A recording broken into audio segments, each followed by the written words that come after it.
Welcome back to Mad Tower Radio, where we only broadcast what no one wants to hear. So if you're looking for the men in black outside your window, then you've come to the right place. Enjoy the show. Hello everybody and welcome back to episode 51 of Mad Tower Radio. My name is Dan, as always joined by my co-hosts Christian and Ryan, who are both back and in full effect and ready to hit the ground running in our new year, 2023. And I'd like to address the comedy of errors that went into Ryan's sabbatical towards the end of last year. My unintentional sabbatical? I'll break down the story for you, right? So, me and Christian are talking, setting up recording times, and Ryan would just not answer any of them. And we were like, man's busy. It's not uncommon for one of us to have to miss an episode for whatever reason, right? So we didn't ask too many questions. And then it happened again. And then we just started to notice that Ryan was just dead silent in the MTR group chat.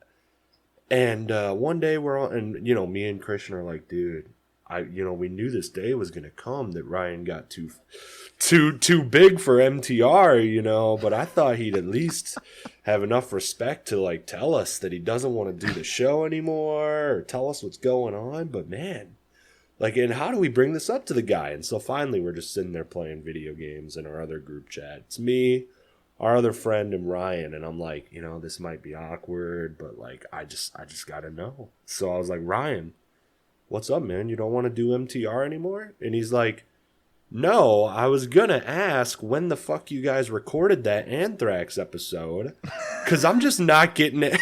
I'm just not getting any fucking notifications from the group chats. And I was like, oh my fucking god, bro. It was months. Oh my god. Comedy of errors. Literally, it's just yeah, man, they need me. They know where I'm at. They'll hit me up. I was like, it's not like we only talk within the MTR group chat. So if they need me, they'll hit me up. And I'm sure and Ryan. On their end, they're just like, Ryan's busy. We don't want to bother him.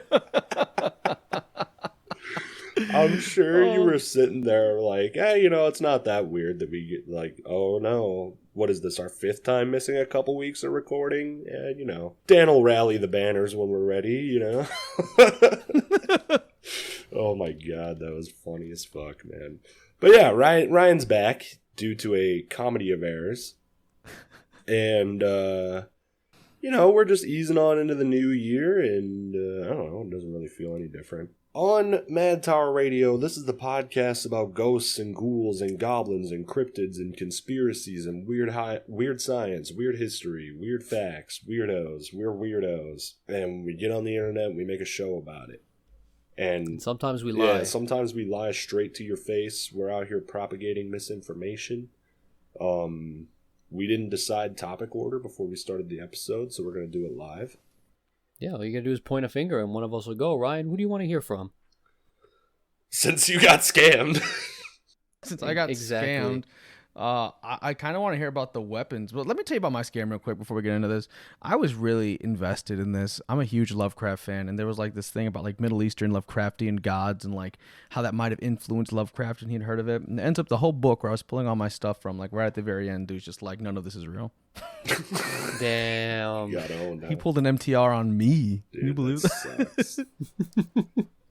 All right. So I was like, all right, whatever. So you want to hear about some weapons, bro? I wanted to continue my my series on weapons.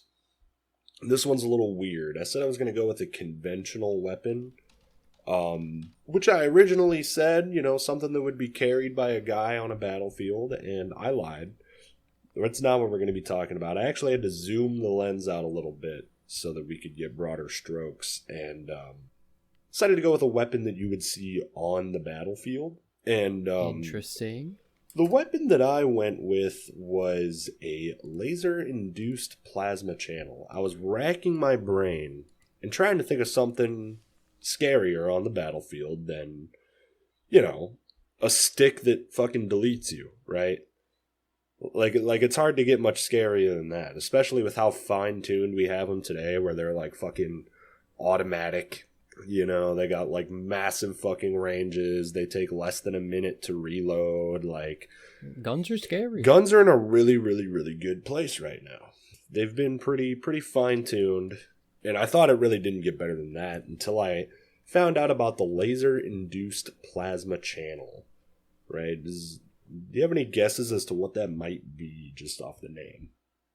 Laser-induced plasma channel. Well, I know that from like theater in our shop class. We used a plasma cutter, and that's like an electric kind of like welding kind of thing. Is it like that? Didn't they bring the plasma rifles from the armory when you guys did the stage production of Halo? Yeah, they did. But our props master didn't know that he was using a brute plasma rifle instead, so it overheated and melted his arms off. Yeah, I'm thinking of like a plasma welding tool. Yeah, just like a short burst, like little arc of plasma to cut something. Kinda, yeah. And this is kind of like that. A laser-induced plasma channel you have a big laser pointer, and you're pointing at what you want to hit, right? And this one's awesome, because I think I have a pretty decent grasp on the science behind it, right? Okay. And so you have this laser, and this laser is creating a line, point A to point B, right? And I'm following, I think. The laser superheats the air around it to where it turns it into plasma around the laser. Now, are you guys familiar with plasma? It's in your blood.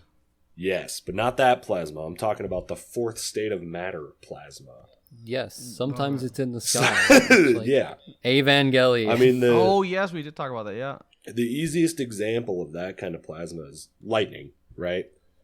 Yeah, sure. So it is a lightning gun. It is a lightning gun.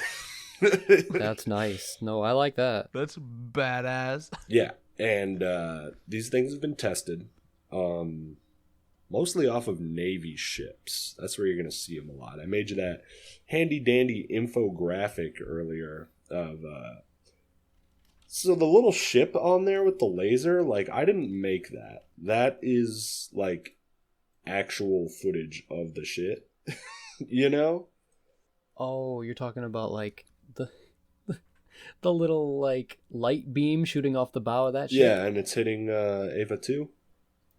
Yes. Yeah, that's what. Oh my god. Yeah, that's what it looks That's like what in that action. is? Yeah, that's the laser beam. And so, is that it's like like- infrared, or is that like can you see that with like the naked eye? You can probably see it with the naked eye, but I don't imagine that it's as intense as this. This is definitely a filter of some kind. I just crazy. don't immediately recognize what it is. This looks like the special abilities my girls from fucking Azur Lane I know. do. Yeah, it's pretty crazy. It's like Hold an on. iron blood weapon. Like, because like, can you imagine like if it's so like low on the light spectrum that like you can't see it, and like the dude on the boat next to you just evaporates and you don't know why. Or a hole in your hull or something It's like, crazy. what just happened? And then like you're gone, like you're just like literal ash. That's so cool. Yeah, it's crazy. It's a lightning channel, you know? You can fucking you can create a lightning bolt. You know? And there's also applied examples, you know, of uses to direct natural lightning with it. Oh, okay. Yeah, sure. Check this out. It's even to the point where they can just use the thunderstorm, right? Okay, you get a plane flying in a thunderstorm with a laser-induced plasma channel, and it can essentially act like a lightning rod that's like halfway through the air that attracts the lightning to it and fucking redirects it to what it's targeting. That's cool to be able to like capture a lightning bolt and then like aim and point it. Yeah, like they're out there fucking like Uncle Iroh teaching the secret fucking firebending techniques, man. That's sick. I mean, That's it's nuts. terrifying, but it's pretty sick. Yeah, it is pretty That is fucking insane. terrifying, man. Now, not luckily, but for the most part, it doesn't seem like there's a big push to like create a version of this that will exist in the hands of a rank and file soldier. They're leaving those developments almost exclusively to Styropyro on YouTube. If you guys have ever seen him. Is that the guy that makes like the lightsabers and shit Yeah, like that? he's the guy that makes this kind of stuff in real life where Yeah. like he's always Could you imagine? Yeah. All his videos are in like a fucking like desolate garage, you know? Yeah, like a grease ball. Yeah, and then whenever he goes outside for one of his videos, it's at night and it's super dark and it's in the middle of fucking nowhere. It's like, what you up to, Styro? Because he's in like fucking like the fucking Area 51 like R&D DARPA garage making real life lightsabers. So if anyone is turning these into like man portable like death lasers, it's Styro Pyro. But you know, Lockheed Martin and Raytheon and all those guys, they seems like the most practical use they have right now is for point defense, you know. So they stick them on they stick them on ships, you know, and they can shoot down drones. That's what all the public tests have been showing, is that like in the tests they're using them to shoot down drones and stuff. Yo, the like development in both drone offense and defense in the last 5 years is fucking insane and terrifying. Have you seen the new, like the new Brazilian president was sworn in recently, and fucking the rioters, the anti-drone gun that one of his defenders or one of his guards had? No. What? It looks like a Halo weapon. Let me look it up real quick. Anti-drone, because these are the Bolsonaro supporters, right? It was related, to the people who were like supporting Bolsonaro. Here you go. go. I see it. What the fuck? Look at this thing.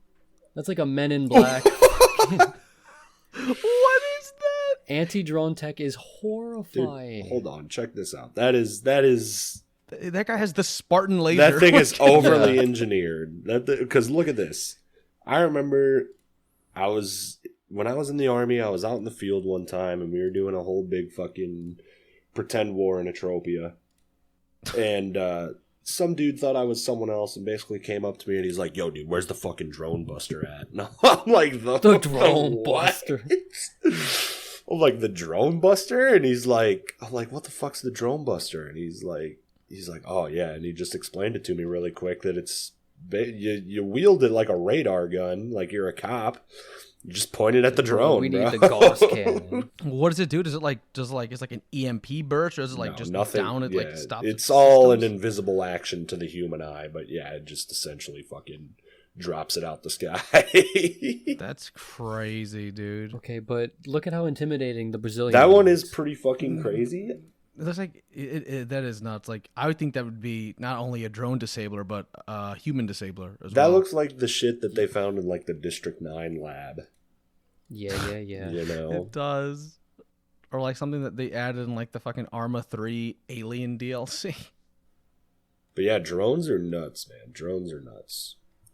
But I you know, it's crazy. I think weapons like this, like I don't think we're ever, as humanity, I don't think we're ever going to move towards a future where we build big giant robots and fight in them. It's just not efficient, right? Well, I think it's already too easy to kill them. You know? Big robos. I think it's already too easy to kill them. I'll have you know, in episode I think 9 of Witch of Mercury on Gundam, she has anti-EMT tech or EMP tech. Oh, really? Yeah. That's cool. With her sapphic magic. Does she have a anti-laser induced plasma? Can she cancel out the thunderstorm? No, she couldn't. All right then. So I'm looking at the ship thing, right? How big is this? Is it like a big laser cannon off the top, or is it a small like emitting device? What it looks like on the ship. Because I imagine that they have to be gigantic, right? If they want to use it for, like, I don't know, an offensive laser. You know, because it seems like most of them are defense now. No, I'm trusting your judgment. You could tell me any misinformation you want right now, and I'll say yeah. That's what it looks like on the ship, pretty much. That's pretty big. That looks like the sound waves that are like anti-riot tech that go on the tanks. You know what I'm talking about? Oh yeah, they put on the APCs. Mm-hmm. Yeah, the civilian. I almost talked about tanks. those, but I was like, dude, the laser cannon is way cooler. Those are also pretty cool. Yeah, I just think it's fucking, insane that there's just a crazy bunch of shit that has to go into considerations for how, like because of beam diffraction, is this thing just going to become more powerful the farther range you fire it at, you know? That's what I was thinking, yeah. Yeah. Like if you're shooting it from like the coast into like a bunker, will it just like incinerate this? Like how much could it take? Cook everybody inside, like vaporize the stone, or just like like at charge what point, the air? like, when's it going to start dissipating? You know, that you're not shooting an infinitely projecting like plasma death beam across the earth. Like, how far is that thing going to travel? What happens if like you don't hit anything and it goes in a straight line through Earth's atmosphere, or we like send in interstellar mortar cannons across space and time? How much time do you have to aim the thing before you burn all the fucking power just trying to position the laser? Because that laser's got to be fucking powerful. Yeah. What are they using to power it is my question. That was going to be my next one, yeah. Probably nukes, man. Oh, so you think it's nuclear powered? Has to be. Pull that off? Has to be. Using Minovsky's generator, dude. Yeah, they're using the Alejev and Yahoo system. The Baghdad batteries, man. Not the Baghdad batteries. The ones that Bush never found. No. There's an old ass archaeology fucking myth that there were these. Oh, I remember that, where they found like some copper or like brass things. Like, these are batteries. Yeah, they were like, these produce like a 1 kilowatt charge. It could have been a battery. They could have been charging their phones. Yeah, they could have been charging their space phones. That's what they're powering. King Solomon's cell phone. It's the What did he have on it? Who was he calling? Yeah, I just thought it was fucking crazy that we got laser cannons. Do you have any data on it being used in the field, or is it all just like it's not being, like I said, they're not like, oh yes, the new laser was really great at fucking destroying this fucking Balaku. Yeah. Like, they're really just using it for defense right now. Okay. And even as a point defense weapon, that's got to be insane. Yeah. Is it just tech from the U.S., or do other nations have access to this? I'm sure other nations that you're aware have of access to it. Everybody's, because these are being built, by fucking Raytheon, by Lockheed Martin, by Picatinny Arsenal. These guys are just companies. They're available. Yeah. Yeah. If you're buying, they're selling. Yeah, but here's a weird one that not even my wife was able to explain. Here at the Wikipedia article for electrolasers, down in the examples of electrolasers, there's one for Picatinny arsenals. Scientists and engineers from Picatinny Arsenal have demonstrated that an electric discharge can go through a laser beam. Okay. The laser beam is self-focusing due to the high laser intensity of 50 gigawatts, which can change the speed of light in air. What? Okay, and? I didn't know if you guys knew this. I didn't know this till earlier. But 50 gigawatts is about the yearly output of a nuclear power station. Okay, so big energy. And this is used to do what? On the power their laser, apparently? So they have to have some form of... There has to be some form of generator on there that, like some form of nuclear generator on there that is not civilian authorized. There's no way. If that's the output of it, for 1 year, that means what? They're gonna fire one bullet and it's done. Like, you gotta wait next year to shoot it again. Like, I really want to believe that I am just misunderstanding this. Like, that's got to be the case. That would be the easy way out, but I don't think that's what we're getting. Because I don't think that they have a 50 gigawatt laser. Mm-hmm. Like, are they boring a hole through the earth with it? Do they eject, 3-foot plutonium rods out of the back of the ship? When they discharge? Like, it makes me think of, what it's like in, Warhammer when they fire their fucking, shells that are the size of a city block. That's what that makes me think. Yeah, I don't know. Let me try something. Hold on. Annual. Get Dom on the phone. He'll know. He'll know what's up. Get Dom on the phone. We all know Dom's out there working on that right now as we speak. Mechanic, get in here. 5 million megawatts. saying somewhere. So okay, how many megawatts it take to charge my phone? Put it in something I can understand. I don't know, man. I need layman's terms here, brother. Like, it kind of reminds me of like in what's it called, like in Fallout, like the power, like the fusion cores that are used to like power armor, like can stay charged for like hundreds of years. Say less, bro. I can pick that up. Yeah. Once I try to unravel shit, my head starts to hurt. But I mean, yeah, I mean, we're coming up with ways to fucking harness lightning, turn it into a weapon. You know, plasma, like, to me, it just looks like it's the most raw and pure form of energy out there. Like if you told me that's what energy looked like, you know, I'm thinking about plasma. Yeah. You know, and now they're throwing it at you. The example you gave of like a drone like buzzing into a thunderstorm and then just like pointing a lightning bolt at you. Yeah.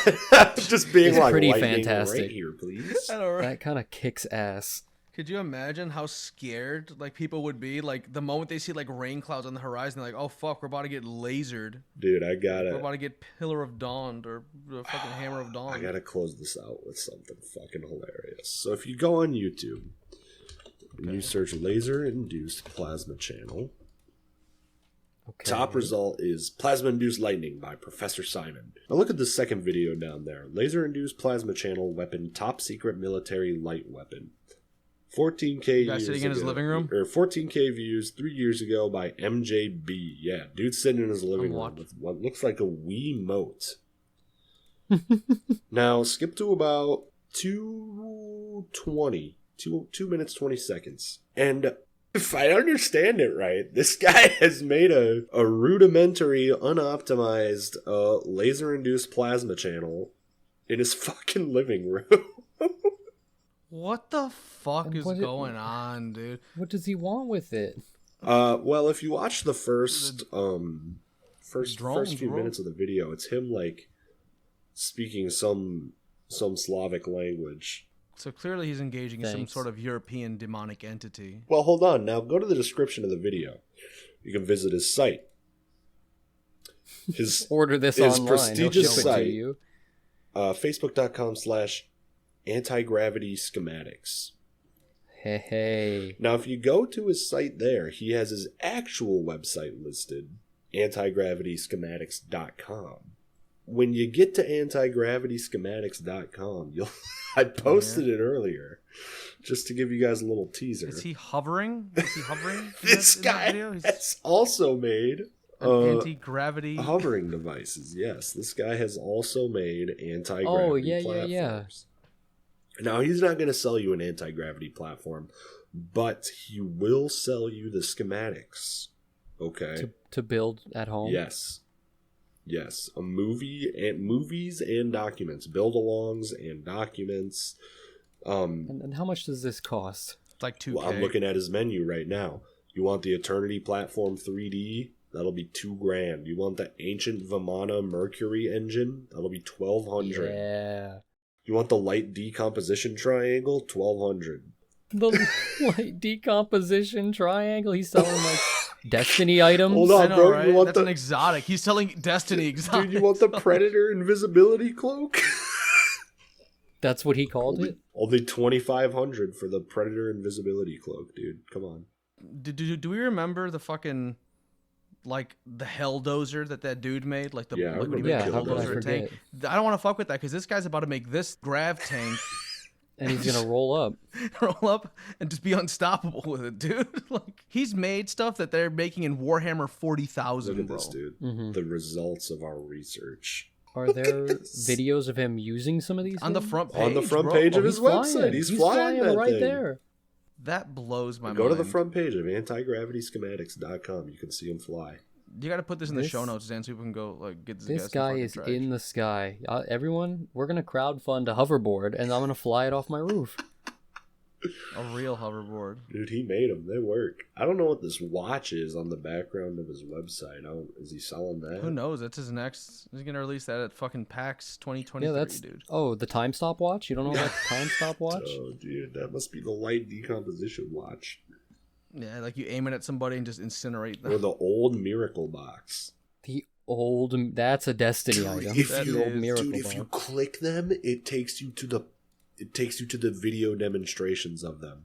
Nice. Oh my god, yes, dude. That's right, folks. Instead of one topic, Dan's giving you another one for free. No way. Dude, it works. It works. We'll post the necessary links. I like how he's smoking a cigarette, too. He's smoking a cigarette. Dude, what a badass. This guy... You know, I feel like... This one, though, I feel like his laser-induced plasma channel weapon that is one looks real. I feel like that is, like, a real homemade, like, styropyro thing that's gonna hurt you. That's gonna hurt you. No, because, like, all of that stuff just, like... Everything else clearly is CGI, but that is the one thing where, like, there's no effect. No, this guy clearly rigged up a Wii remote into a fucking laser weapon. God, dude, he's got the. If only I knew how to do that when I got my Wii. Could you imagine how many like playing fucking Wii Sports? You whip out the laser light. He's just sitting there. Evaporate your friends. He's got the dogs out and everything. Just made a piece of homemade archaeotech. Oh man, well that was a treat, man. That guy is MJB on YouTube. MJ space B. Go look him up. Go buy your blueprints Dude, and film a video of you using them and tell us how they work. Get your pink star today. I don't know what it does, but oh man, but that's what I got for you guys. That was a delight. I like that. Just an absolute treat. Thank you for that. Yeah, you're welcome. I'm glad you liked it. That's so bizarre. Well, is it my dang old turn? It is. It's your dang old turn. Get up there, boy. Get up with your bed. Okay, so if you remember from last week, I gave a little book report on this false soothsayer, talk to the dead, mysticism sham girl, right? Mm-hmm. And it was good. She will, like, take advantage of your sorrow and pretend to talk to your loved ones from beyond the grave. And that sort of led to the topic of, like, is any kind of divination or soothsaying or any mysticism shit like that inherently wrong? Like, is there a positive way to go about this fun little practice? And we landed on me today giving a little talk about tarot cards. Which I'm sure you both know, and I'm sure those listening have heard the little pips and pops from previous episodes. I've read a couple cards here and there, then and once. So at the end of this episode, we're going to give one of you a little live reading, if you're in with that, and I'm going to try and put live video footage on the podcast for the first time ever. Oh, that's exciting. So you'll be able to see the table and the spread come out. Well, then there on your screen. Let me do my due diligence and say that Christian has wildly undersold his tarot reading skills. He just has a certain charisma about it.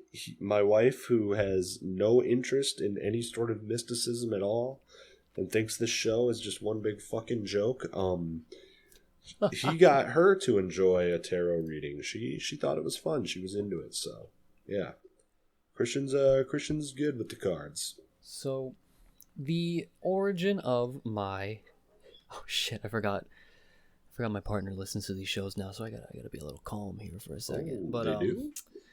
Yeah, started jumping in. Wow. So the origin of my tarot reading experience comes from a very attractive goth woman I met in college. She was like, "Hey, let's read some cards. It's gonna be fun. You know, we're all living on the same floor. We ain't got nothing to do all day." And she read my cards like 5 times the first week I went to school, and I was like, this shit is rad. Okay. How many times did you want your cards read, and how many times were you like, goth girl? Goth girl? That's a ridiculous question. To say, we already all know the answer. Like, that doesn't even bear answering. But the way that she described it to me, and I have since developed my understanding, is that it was a very easy way for people to tell all of their secrets to you. It is. It really is. Mm-hmm. Like, you throw a couple cards down and they will just spill their guts out to you, which is very against the kind of positive divination angle I was trying to make. That is against the tarot reader's code. It is. It's in the 4th level warlocks will find you for that one. So, I think of it more as a somewhat meditative self-reflection tool to sort of get you to like think about your life in different angles and sort of have an open conversation with yourself, sort of facilitated by a friend who you trust and who isn't going to spill all your cool secrets. Now, hold on. Before we move on, she told you that was her specific favorite part of tarot? Yes. Jesus Christ, dude. You almost got brought in by a grifter. I was taught by a dark warlock. It's true. I got brought in by the wrong clan. Well, I'm glad you fix your ways. And I was gonna say I had one reading with your brother, Dan. Really? And it was more like it's a little overstating it to call it like a therapy session, but it was more like a just sort of conversation about like the way his life was going and how he sort of feels about his choices. That's how it felt. That's how I felt when I did it, you know. That's how I like to do it. I like to be just a very calm. It doesn't have to be me like reading your future by what the cards say. It isn't like a magic trick. I'm not trying to impress you by like pulling a card that is completely apt to your situation. Mm-hmm. It's more like picking and choosing the right sort of questions to ask you to get you to think about stuff. Yeah, for sure. So the main sort of tool used in a tarot deck is the wildly differing sort of symbology that can come onto these cards. Now, both of you are familiar with a traditional tarot card deck, right? Yes. Well, I got one on me. Okay. So, it comes with first the major arcana. That's the journey of the Fool to the world. Yep. And then it has 4 minor arcana, Ace to King, 1 through 10, and then you have the Page, the Knight, the Queen, and the King. So there's a huge number of different interpretations you can get from a single card or a single deck. There's a million different things you can interpret from a series of cards together. Like, it's just this like infinite possibility of questions and inquiries you can make to someone. Mm-hmm. And I don't hold much shame with this, but when I read, I have a little journal, and it has all the cards and some of the meanings that I associate with them. And I guess I'll ask you both who are here with me, would you find it to be discrediting or sort of devaluing the read if the person you are having read your cards sort of takes a peek at their journal every now and then? No, I feel like that'd be more accurate. I want a more accurate reading. Yeah, I want a guy who is... Like, one thing that fucking stupid ass army drilled into me is that like no matter what you're doing you should be good at it, you know. Mm-hmm. And like all that tells me is that you're taking it seriously. Exactly. You know? It's like in school and they're like, you wouldn't use a calculator. Well, yeah, I would. I want to make sure I do the job right. Like if I see someone checking their notes, I at least know that they care enough to not want to do a bad job. Exactly. Even if they end up doing a bad job, I at least know that they were in the right place. I think there's like this stereotype maybe that like if you're someone who reads cards that you know everything and that you've got them all like super in your brain, but I'm not going to memorize all the tens of thousands of fucking interpretations of cards. That shit's insanity. Fuck no.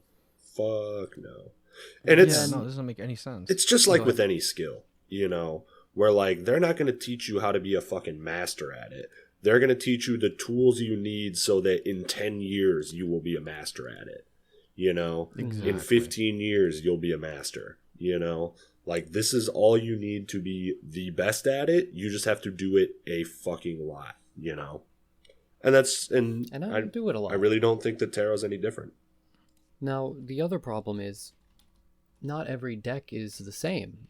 Each set of images on the card can have completely different contexts. That threw me for a loop too. Was when you told me that, the Wheel of Fortune card in this deck might not be the same as the Wheel of Fortune card in this deck. Yeah, I mean, it depends on really what sort of themes or what sort of ideas the card creator was going for, but I'm going to show you an example right now. I'm going to pull the same card, the Six of Cups, from 2 different decks, and you can see how wildly just the imagery of the card is. So here's the Six of Cups from my deck. Okay. The medieval Scarapini, which I quite love, and we'll get into why later. And then here's another one I just pulled off of online. Here's another Six of Cups. Interesting. And you can see they have different vibes. They have different sort of energies that you can pull from them. Yeah, like, what would you say is the general, like the stock standard? Would you say it's the Rider White? I would say for the most part people go by the Rider White. Because that's what I have sitting on my desk right now, is the Rider White. That's your very clean, very safe, and still very functional set of cards. And I think most people who make their first attempt are going to be reading about interpretations based off of that deck. Enjoy the ASMR because I am pulling out my cards right now. Oh, there'll be plenty of shuffling in this one. But for example, my deck is based off of a earlier sort of pre-divination deck, so the arcana are in different orders. It's not the same exact Rider White set. Interesting. Mm-hmm. Now, have you read or do you know anything about the Golden Compass series of books? I know that if I watch it, that the devil will win, and 9/11-2 will happen, and we are not allowed to watch the Golden Compass in this house. Fuck that Satan polar bear. That's what I know about the Golden Compass. You think the polar bear is a Satan? Probably, yeah. What? Why? What's going on Look, here? I don't want to badmouth my upbringing, but there were certain rumors surrounding the Golden Compass in my youth. Okay. And there was like anti-god and that you could like get possessed by watching it. You know, I don't want to say that my upbringing was censored by Christianity, but, you know, we weren't exactly rushing to the theater to see that one. Well, one, I fucking love those books. And the spoiler for the third fucking Golden Compass book that came out 20 years ago. Like, they're totally correct to think that. Your mom was right. Is it like we're going out to destroy the Christian God, or was it like we're going to kill God in a JRPG kind of way? No, it was like Jesus' dad's gotta go. And his angels gotta go. Interesting. Like, which is not something against heaven. Which is not something new though, because if you like, I had people growing up that were like that too. Like, those are bad books. I was like, yeah, but you watch Supernatural. Supernatural's whole gist, the whole last part of Supernatural is them killing God, like the neo-Judaic Christian God, and all the girls and all the people that were gagging over the Winchester boys.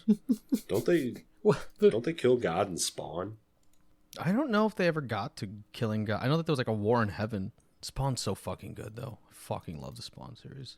So the reason I bring up the Golden Compass is because the lead, Lyra, has an alithiometer. It is the Golden Compass, and any question that you ask it, it will tell you the truth to, if you ask it in earnest or whatever. There's like stupid little caveats. And it does it through this wheel of symbols. Do you have to interpret it? Yes. She's Fucking one of the only lame. people who can understand what it means. Oh, like, she can read it perfectly. Okay. But like a normal person, it's going to be like sword, horse, apple, banana, and you'll be like, that doesn't mean shit. But to her, she understands the symbology and like the 20 different layers of interpretation and meaning that symbol can have, so it can answer any question. I see. And to me, I found tarot to be somewhat resembling that. Like, if you pull a certain card completely alone, you look up its context, and that's one thing. But if you see it in a whole spread, and as those sort of symbols interact with each other, it begins to weave this sort of narrative that you have to give to the person you're reading for. Mm-hmm. Like, you can't just look at every single card online and be like, got it, I can read a deck. Because you have to be able to sort of take these ideas and pull them together. That was the young me's first like look into divination, so I think it has had a lot of effect on how I think about it and how I sort of interface with reading cards. So before we get to the reading and have a little bit of wizard time here on the radio waves, I thought we'd spend a little bit of time sort of learning about the history of the cards and how we got to it, to young people in Hot Topic stores buying decks to read for their friends. Mm-hmm. So, originally, the Italian sort of city-states in northern Italy, bordering, Switzerland, France, that sort of area, built these deck of cards in the 1700s. And they were just like cute little art pieces that I believe were sort of used to sort of educate young nobility about society and social classes and things like that. And you'd pull up like the moon card or whatever. You'd get the cute little fable about how certain people relish the moon. Mm-hmm. You'd pull out a card from like Jupiter, and you'd learn a little bit of fucking astrology, and it was just like a little education tool. Like a little baby book? Sort of like a picture book with like social messaging. Sure. With it. And that's all well and good. There's no like weird divination. There's no power in that. Mm-hmm. And that develops into a card game, Tarocchi, which is, you can sort of see the etymological evolution from Tarocchi to tarot reading. People still playing Tarocchi? Yeah, you could play that shit. Damn. Today. What's the Black Lotus of Tarocchi, bro? I mean, it's the same deck. Like, you're using like it's like chess. 98% a tarot deck. Okay. Yeah. No, you're not like god drafting for rare Tarocchi cards. Sheesh. Pretty cool. I wish I was there right now. It's like Puerto Rican divination. It's called dominoes. You guys are casting the future right there. Stoned off their gourd. And it uses the minor arcana and shit, and you just play a cute little card game. So it doesn't get its mystical association until like the 1780s, 1790s, I believe. And it's a sort of French, I don't want to call it theft, but like modification is a little kinder way to say it. Kind of like how chess rules changed. Yeah, how sort of as a society progresses, people find out new ways to play with some shit that they've had. Yeah. Mm-hmm. And this is, importantly, coming during the French Revolution, and like directly before that, when people are starting to, question authority, maybe not like the church as much, and like want to have ways to control their own destiny. Mm-hmm. So in that environment of like social unrest and like questioning authority, Jean-Baptiste Alliette, I fucking said that like an asshole. You fooled me. Jean-Baptiste, I said it like an Italian, he's a French dude. He took the Tarocchi deck and was like, no, this is Jewish Kabbalah and weird Middle Eastern magic, and I can use it to tell the future. And he sort of co-opted all these like hip, archaic sort of like magic associations and just shoved it right in. Damn, that's pretty funny. When it didn't have it before. Like, it was in fashion to like have this occult ancient Egypt sort of Indian magic in your home. So he's like, these cards can do that. That's bad. These cards can do that. Totally. Trust me. And he popularized the sort of divination aspect of a tarot card deck. Damn. That's fun. And people were like, that's pretty sick. That is fun. And it caught on from there. That's super cool. I kind of want to do it now. I want to be like, dice can tell you the future, and then find some crazy like man. I Ching dice. I was thinking about that, man. You should just put all the tarot cards on like a set of dice, Duke Devlin, dude. You'd be Make dungeon them dice the monsters, tarot bro. dice. Yeah. Now hold on. Now we're getting somewhere. Uh-huh. This also brings it back to the Golden Compass, because both Jean-Baptiste and a very important character in the Golden Compass series use the I Ching, which is the Chinese Book of Changes, which used bundles of sticks to read fortunes based on these sort of hexagram orientations of these stick bundles. Dan? Yeah. I think you have a personal relationship with tarot cards, right? You might have a certain affinity for one card or another. Yeah, I do have a tarot card tattoo. I have a tattoo of the death card on my forearm. What led you to pick that specific card? You know, the death card is a symbol of new beginnings, you know? I thought it was symbolic of change, the beginning and the end happening at the same time. Sure. And, you know, I'm not trying to sit here and sound like a cool guy, but I mean, I think I've done a lot of different things at this age, you know? I've tried out college, I tried out the Army, I tried out just joining the workforce, you know? I walked down one of the 3 paths available for every young adult, you know? I feel like I tried them out. And it had nothing to do with death grips? No. That got its own tattoo. So your death card tattoo, I think, is very interesting because it very much matches my decks. Or it looks fairly similar to my decks. Here's the picture of it right there. Mm-hmm. I'll get you a visual aid. Hold on. Gonna like break his elbow trying to bend to the right angle. You know, they do look kind of similar. They both have the scythe, though mine is made from the spine of a man, which is a little more sick. That is pretty sick. It's all gangly. He is a gangly dude. But the best example I can think of like, you know, checking a card and taking it from its face value, but then actually finding a completely different and oftentimes more positive interpretation is the death card, right? Like, you see, like, a reading, and then it's like, your fortune, death. And you can very much, like, interpret or, like, imagine someone getting that pull and being like, oh, fuck, oh, no, this is, like, bad tidings. But if you look at, like, the sort of inner reflective medium that tarot reading is, it's actually a very positive card. Yeah, you were the one that told me that. I'm pretty sure you flipped death for me, and you were like, dude, that's like the best card to get. I was like, don't freak out. I was like, that's badass. So that brings me to the topic of reading. There's a variety of different traditional spreads. That's the sort of patterns or journeys that you're going to take with a person who you're reading with. And I'm sort of moving away from very specific layouts and very specific threads. I mean, everyone loves the Celtic Cross, right? Very classic. It's like a long, in-depth reading, right? You pull a bunch of cards, and a lot of cards interact with each other. Sometimes they go in defense mode and they lay across other cards. Yeah. So it's like a very dynamic and fun reading. But I have come to really like a basic 3-card read because there's a couple of different sort of layouts you can have with them, and you can be incredibly loose with them.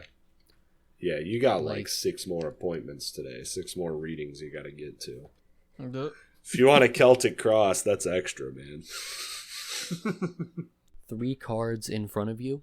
It gives me such a sort of wide range of options to interpret and to sort of help you with the question that you ask. Now, one of the very traditional ones is the first card is your past, the second card is your present, the third card is your future in the context of this question. But you can do anything you want. You can do like, where is your mind now? What is the action you must take? Mm-hmm. What is the outcome of that action? You can do your partner and the relationship as a 3-card read. It can be like what you think, what you feel, and what you should do. That is interesting. If you have multiple options, you can't pick between 3 things. You can pull a card for each option. Like, it's just a very loose and pretty great spread that I've come to quite enjoy. That's interesting. Is that what you're going to be doing for us today? Yes, also because I don't want this episode to be 4 hours with a Celtic Cross. True. Ryan, that reading is all yours, buddy. I am not in any sort of position to want to psychoanalyze my own life. So. Dude, I have news for you afterwards, so that's kind of why I didn't want one either, because I have a lot going on right now. Yo, this can be a real casual reading. This doesn't have to be share your secrets on call today. All right. If you really don't want one, Ryan, I did pass it your way because I've already had Christian read my tarot. I wanted to get all the cherries popped. I know, because I know my brain will go into overdrive if I do that, so I would rather not. All right, read me up. I can take it. So that's what it will be. Normally, I would have the person who is getting the read shuffle the cards. You want them to imbue their energy into the deck or some, Sure. metaphysical bullshit. You want to get them in the mood, basically. You want to make them feel comfortable, like they have a choice somewhat in the reading. For sure. And you want to put a little spectacle in it. I want to have a nice crystal ball next to me, and maybe I light an incense, and maybe we go out and smoke on the porch before we do the reading, Anything to get you in the mood. So, listener, if you've got a... Go take a hit before this read. Dan, you too. Take a hit. I would never. And let's get into it. So, the first thing you need to worry about is reversing a card, right?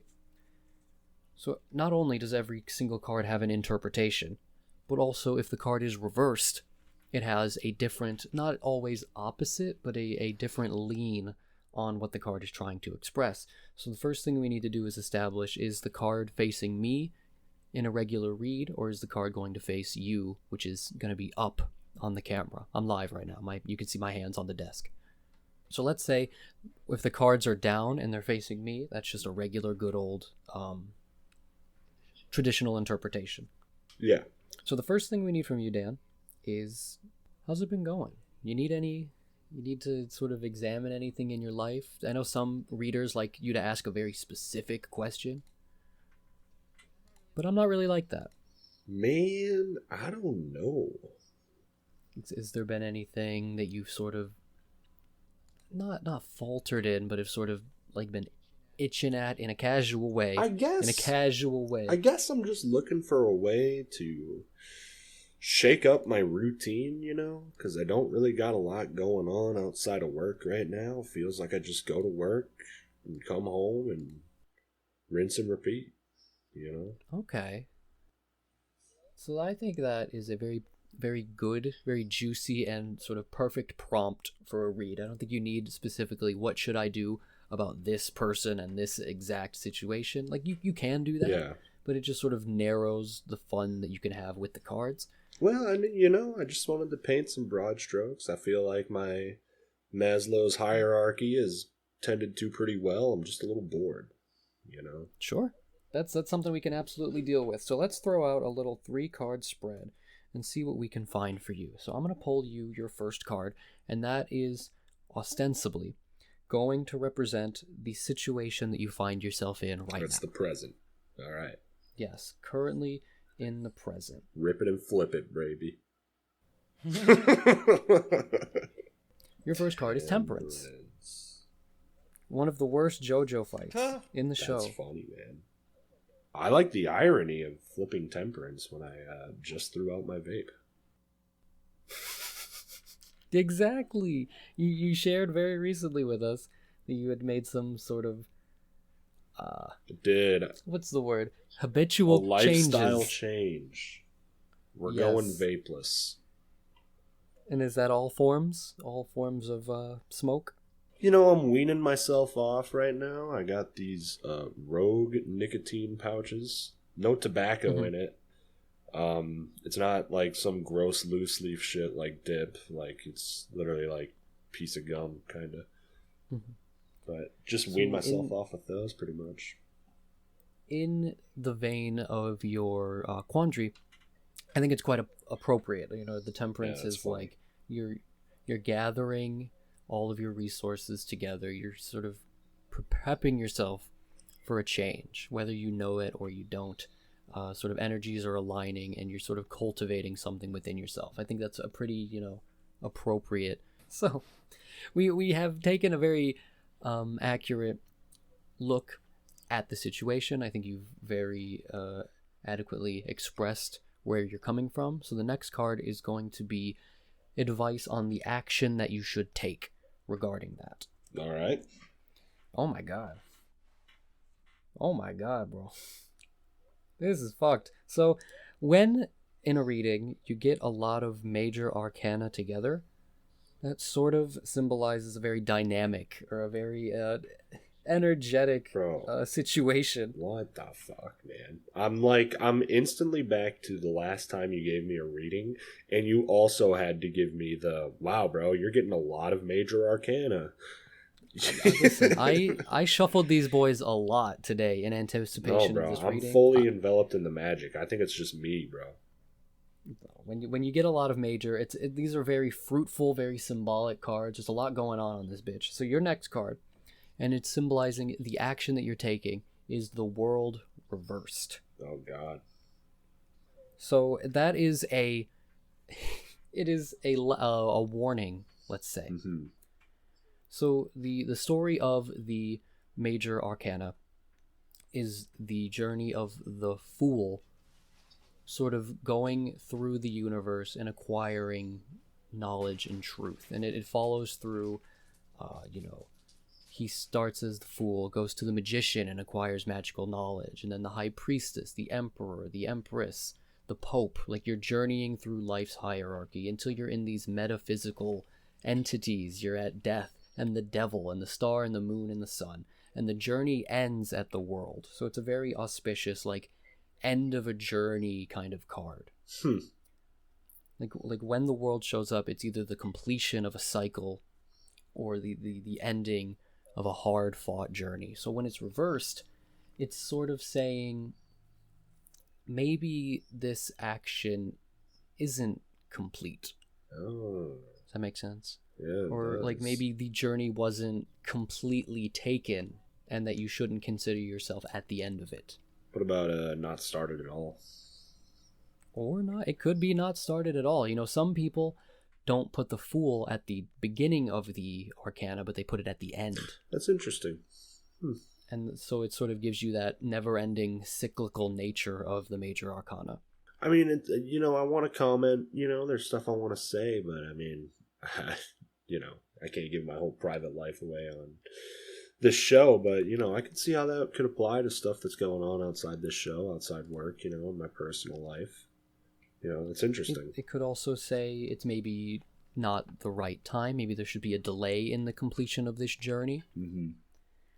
And especially when paired with the temperance, maybe there are still some things that need to be prepared before you're ready to take this next step. Sure. Yeah. No, that makes sense. And that's not to say you shouldn't, pick up a hobby and have a self-fulfilling and happy life. Right. It's just sort of tools for you to sort of pick and poke at your choices with. Oh, for sure. And, just as easily you could interpret that as like, you just got to keep going, push through, have persistence, Don't consider yourself done. Yeah. That's another interpretation. Yeah. Oh, that's awesome. Exactly. Like, it doesn't have to be doom and gloom. So with that,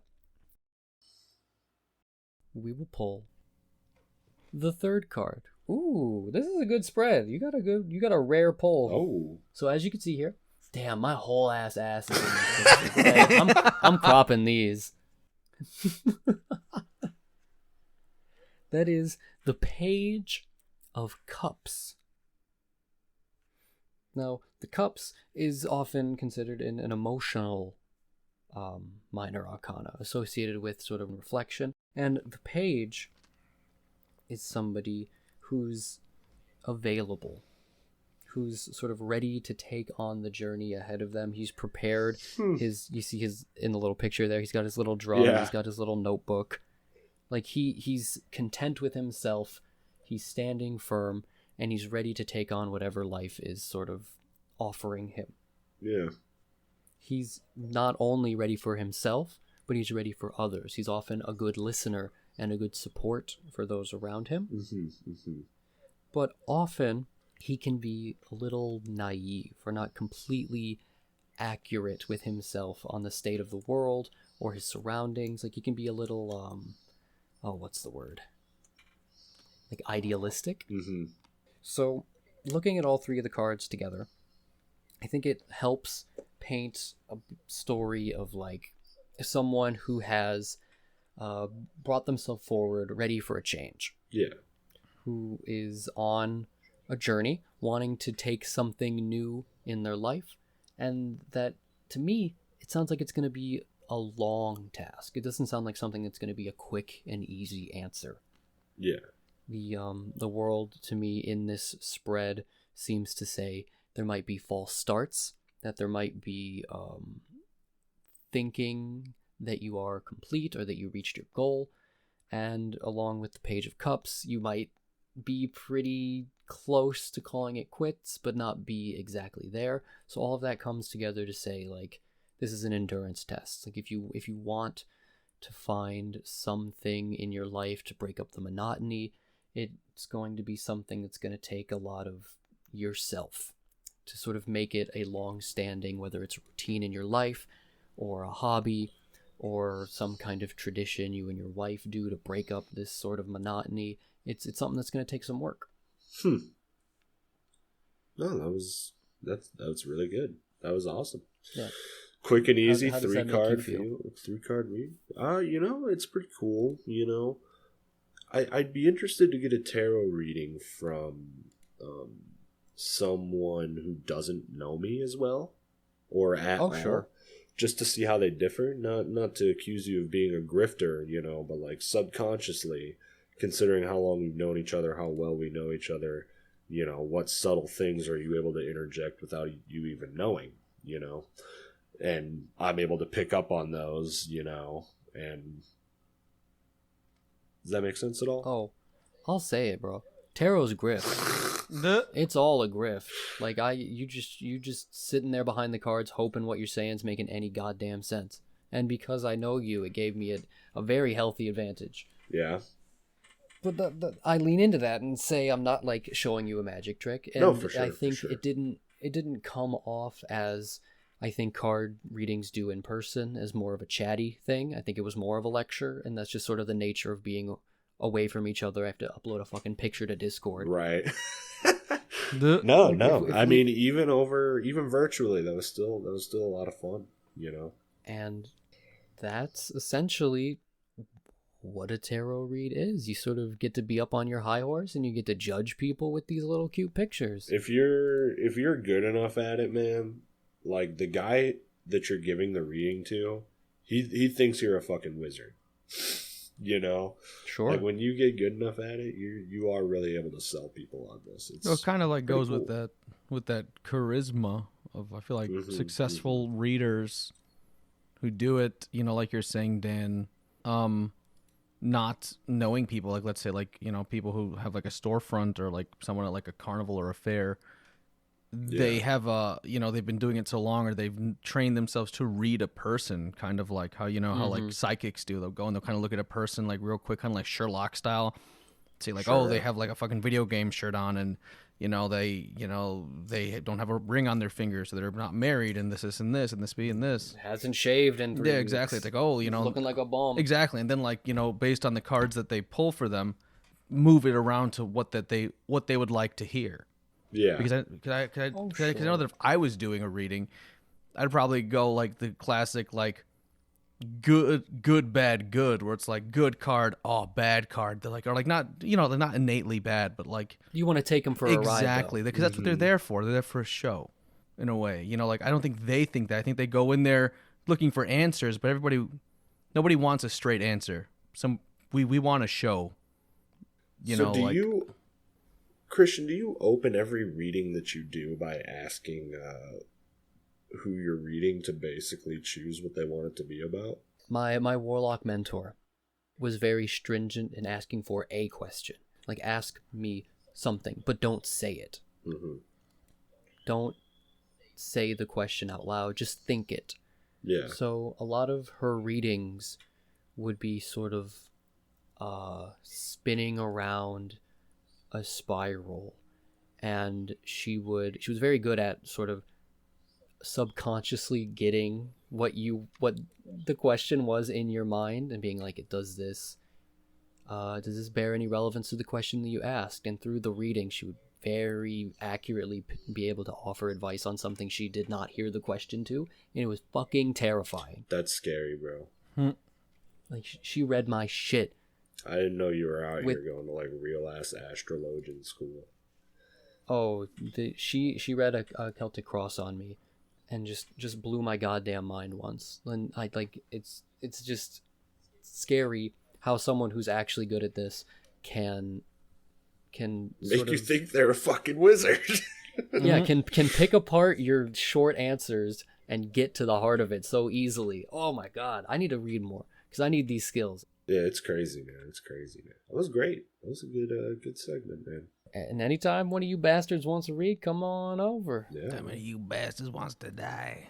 Well, I think that was a pretty good way to break in 2023, you guys. You guys got anything left for this episode? Not I, said the spider to the fly. Yeah. There's a pretty exciting self-congratulatory show coming up next, isn't there? Yes, there is. Episode 52 is next. And you know what? I'll explain why 52 is so special when we get to 52. Cool. It'll be fun. And, yeah, this has been Mad Tower Radio. Ending transmission. Unspeakable knowledge. It is Mad Tower Radio. Have you ever heard of the American Mad Lib? No, is that that game where you stick a piece of plastic in your mouth and read funny cards? Mad Lib is where like you fill out words. You don't know what Mad Libs are, Christian? That's what I said. There's a board game. It's not a board game. Mad Libs is like bro. it's like a bro, piece of Mad paper that Libs. has like a Yeah, paragraph bro. and you fill out the words. It has like a prompt. You do it while you're in the car with your family or something, and it's like... I don't know what you're talking about. No, you look around. Okay, so you see how I just sent a picture of a Mad Lib, right? Hello, my fellow plural Yeah, nouns. yeah, What so- the fuck is this? So the Mad writer goes around the room and he asks person 1 for a plural noun, person 2 for an occupation, person 3 for a place, and you give out a random word, and then at the end the writer reads out the Mad Lib, and it's usually pretty funny. Oh, is it usually pretty funny? Yeah. See, that's kind of like it's kind of like divination, right? I don't think so. Can you continue? No, let's dig deeper. How is this like divination? Let's hear it. Oh, it's a set of random symbols and characters and codes, and one person is trained specially to interpret them into a coherent message. What do you call someone who's trained to interpret Mad Libs? Do they have a title? A lib. Lib. See, this is what I thought you were talking about. Libs. You know this game? Yeah, I know. You are senseless. You thought that was called Mad Libs? I don't know. I think he thought bro. Mad I thought you Lips were like- is what I think he thought you said. Your lips are all spread out. Hell no. I was like, you're gonna tell the future by like separating my jaw and having me read a silly note?